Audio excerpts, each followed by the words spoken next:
Flashback to December 2015. Alright, so here we are picking up our chicks. There'll be 202 chickens in total that we picked up, and we'll be bringing them back to our brooder for 2 weeks before we release them into the farm. Hey guys, good morning. Today I'm gonna go to the farm and show you what we've been doing there, and there's lots of people that actually want to see them. So we have 2 batches now, and we'll be bringing the 3rd and the 4th very soon as well. Follow me, let's go. And we are off to the farm. Here we are at the farm.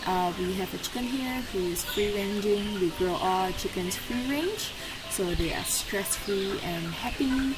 And we also have our coop up here. We leave the door open in the day so that they are free to go in and out as they please.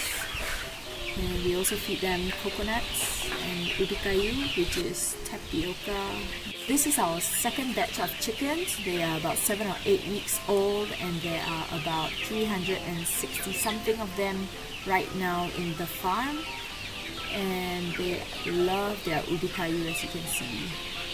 And we have this chicken just pondering on whether to eat or not to eat. This is our very first batch of chickens. They are at about 17 weeks old, and we have only 20 something left because we have sold the rest of them, or they have died.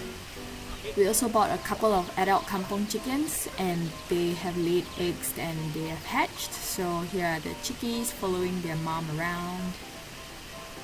Thank you for watching, and let me know if you know what chicken this is. It is not a typical kampong chicken. Alright, bye.